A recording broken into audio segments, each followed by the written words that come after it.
एक बार की बात है, एक बार की बात है, एक पति पत्नी का हुआ झगड़ा। अब जब झगड़ा हुआ तो कहा सुनो आज से हमसे बात नहीं करना। ठीक, दोनों ने बातचीत करना बंद कर दी। अब जब बातचीत करना बंद कर दी, अब सुबह पति को कहीं जाना था 7 बजे। अब काम पड़ी पत्नी, पर बात करने तैयार नहीं। एक कागज पर लिख दिया, सुनो सुबह 7 बजे मेरी ट्रेन है, 5 बजे उठा देना। पत्नी ने सिर हिला दिया, बोली नहीं।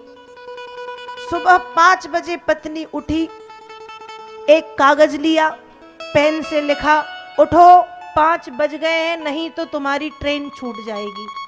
और कागज रख दिया पति के तकिए के नीचे। अब पति उठता है, 7 बजे नींद खुली, पत्नी को चिल्लाता है, मैंने कहा था उठा देना, क्यों नहीं उठाया। पत्नी बोली नहीं, इशारा किया, देखो तकिया के नीचे कागज रखा था जिस पे लिखा था उठ जाओ 5 बज चुके हैं, नहीं तो ट्रेन छूट जाएगी। पति ने कहा ये तो गड़बड़ मामला है, ऐसे ही चलता रहा तो मेरी तो न जाने कितनी ट्रेनें छूटेंगी, मैं तो उठने से रहा नहीं और ये मुझसे बोलेगी नहीं, लेकिन इस बार मैं भी इससे पहले से नहीं बोलूंगा। अब सोचा क्या किया जाए।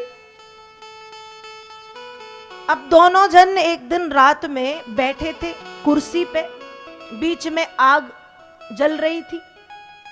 ठंड में हम आग सेकते हैं ना, आग से आग बीच में रख करके हाथ पैर गर्म करते हैं, तो आग बीच में रखी थी। इस कुर्सी पे पति, उस कुर्सी पे पत्नी, दोनों बैठे थे। पति अपनी पुस्तक पढ़ रहा था, पत्नी अपने फोन में लगी थी।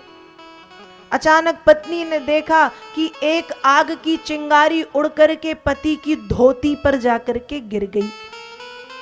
अब पत्नी ने कहा यदि बोलती हूं तो ईगो बीच में आ रहा है, घमंड, कैसे बोलूं मैं पहले, लेकिन नहीं बोलती तो मेरा तो बहुत कुछ जाएगा, पतिदेव चले जाएंगे, हाथ से निकल जाएंगे, जल जाएंगे, क्या किया जाए।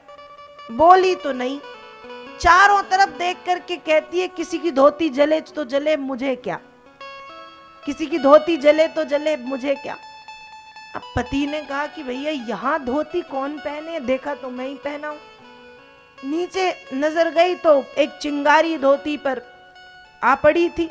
तुरंत पति ने जो धोती फटकारी और फिर खुद से उसने पत्नी से बोल दिया सॉरी, गलती हो गई, माफ कर दो। इसलिए क्योंकि आज इसने बोल दिया, मान लो कभी ज्यादा दिमाग खराब हो गया और बोली नहीं तो मैं तो राम नाम सत्य ही हो जाएगा मेरा। तो पत्नियों से पंगा लेना सब नहीं चाहते,